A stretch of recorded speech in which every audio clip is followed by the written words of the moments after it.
Yine Mardin, Orta Doğu pazarına yakın, şehrin genç ve dinamik bir nüfusa, insan gücüne sahip olması, İpek Yolu gibi önemli uluslararası bir ticaret hattı üzerinde stratejik bir konumda olması, kültür ve inanç turizminde köklü bir marka kenti olması, sahip olduğu verimli ovaları ve zengin tarım potansiyeliyle güneş enerjisi başta olmak üzere yenilenebilir enerji potansiyelinin varlığı konularındaki dikkat çekici özellikleri bu odak noktalarını belirlerken merkeze alacağımız ilkeleri belirlenmesinde oldukça etkili oldu. Artuk Üniversitemizin düzenlediği şehir ve üniversite konulu konferansımıza hoş geldiniz diyor. Sizleri sevgiyle ve saygıyla selamlıyorum.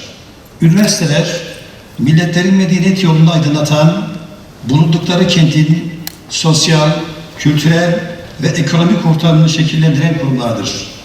Bilimin ve teknolojinin baş döndüren bir hızla geliştiği bugünün dünyasında üniversitelerin rolü ve konumu da buna paralel olarak önemli bir değişim ve dönüşüm yaşamaktadır. Bu meyanda şehir ve üniversite ilişkisiyle yeniden tanımlanması icap eden hususların başında gelmektedir.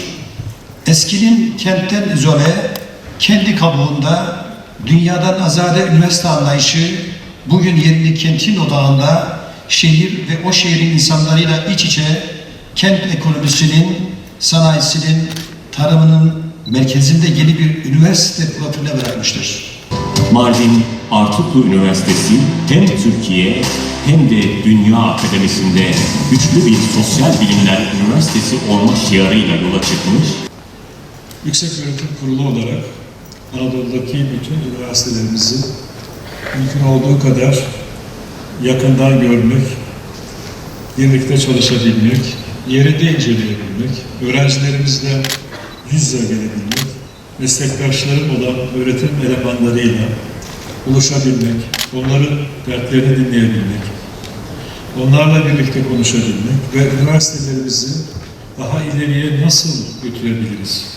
Bunun müzakeresini yapabilmek maksadıyla burada bulunuyorum. Üniversiteler, modern birer eğitim, yükseköğretim kurumu olarak aslında geçmişi çok eskiye gitmiyor. 19. yüzyılda Almanya'da sanayi toplumunun temellerinin atılmasıyla beraber sanayinin modern toplumun ihtiyaç duyduğu bireylerin inşası için yetiştirilmesi maksadıyla kurgulandığını görüyoruz. Almanya'da başlayan bu akım Avrupa'ya ve Avrupa'dan da bilahare Amerika'ya yayılıyor. Üniversitelere bilimin girmesi 19. yüzyıldan sonra bilim biraz daha üniversitenin dışında tabiri caizse inkişaf etmiş. Bilahare üniversiteler bu bilimsel gelişmeleri, birikimi, bilim insanlarını yavaş yavaş üniversiteye taşımaya başlamışlar. Aslına bakarsanız Türkiye'de de Osmanlı dönemi, Osmanlı'nın son döneminde de yüksek tahsilin hemen hemen Avrupa ile aynı tarihlerde tartışılmaya, gündeme gelmeye başladığını görüyoruz. İstanbul Üniversitesi Cumhuriyet sonrasında ilk kurulan üniversitelerimizden biri oluyor. Sonra Ankara Üniversitesi ile bu modern üniversite yavaş yavaş ülkemizde ortaya çıkmaya başlıyor. Üniversitelerin bu gelişimiyle beraber modern anlamda bu kurumların ortaya çıkmasıyla birlikte aslında şehrin dokusunda da, şehrin topografyasında da önemli yeniliklerin ortaya çıktığını görüyoruz.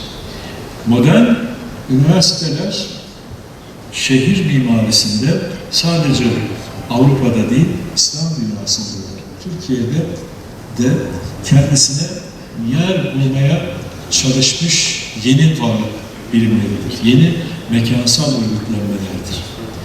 Bu açıdan aslında bakılırsa Türkiye'de yükseköğretim kurumlarının geriye doğru giderek şehrin dokusu, şehrin mimarisine ne kattığı veya şehrin topografyası içerisinde nasıl konuşlandığı konusu aslında üzerinde çalışmaya değer bir konu. Türkiye'de henüz bu alanda yapılmış çok ciddi, önemli çalışmalar yok. Üniversite ile şehir arasındaki fiziksel veya mekansal ilişkilerin aslında mevcut dokuyu beslediğini, şehir dokusunu beslediğini ifade edebiliriz diye düşünüyorum. Benim kanaatim şudur: üniversitelerin dönüşüm esnasında yayılması, Anadolu şehirlerine intikal etmesi, Anadolu'nun tabiri caizse en ucra köşelerine kadar intikal etmesi, Türkiye'nin gerek ekonomik gerek sosyal gelişiminde fevkalade önemli ve pozitif roller oynayacaktır. Ben doğrusu yüksek öğretim alanının genişlemesinin, daha fazla sayıda öğrencilerimizin yüksek öğretime erişebilir olmasının Türkiye'nin gelişmesinde çok önemli katkı sağlayıcı, değer yaratıcı bir rolünün olacağına inanıyorum. Türkiye'deki bu yüksek okul, meslek yüksekokulu, enstitü, üniversite, bilumum yüksek öğretim alanının bu temposunun dünyada da çok yakından takip edildiğini düşünüyorum. Bu açıdan aslında bu dönüşümü, bu değişimi hep birlikte gerçekleştiriyoruz. Tabii burada hepimizin aklına şu soru gelecektir. Bu tartışmayı da çok kısaca açmamda hiçbir mahsur yok. Bu kadar üniversite açıldı, peki bu kadar üniversite açıldı ama bu üniversitelerin kalitesi, bu üniversitelerde hocalık yapacak, bu üniversitelerde hizmet görecek öğretim elemanlarının durumu ne olacak? Ben üniversitelere gittiğim her yerde aynı şeyi söylüyorum. Zaman tanımak gerektiğini düşünüyorum. Üniversiteler, hiçbir üniversite, dünyanın hiçbir üniversitesi bugünden yarına bir anda seviye atlayıp dünya ölçeğinde veya kendi bölgesel liginde bir anda en üst sıralara gelmiyor arkadaşlar. Üniversitelerin gelişmesi için zamana ihtiyaç var. Üniversite demek gelenek demek. Üniversite demek anane demek. Üniversite demek tecrübe demek. Bunlar için de zaman lazım. Zaman olmadan gelenek olmaz. Geleneği inşa eden zamanın kendisidir. Üniversitelerin ortaya koyduğu bilgi birikimi, üniversitelerin beşeri sermayeye yapmış olduğu katkı, üniversitelerin bu sorunları bilimsel düzeyde, bilimsel çerçevede ele alıp toplumu, ülkeyi, devleti, bütün insanlığı aydınlatma gayretleri üniversitelere duyulan ihtiyacı da arttırıyor.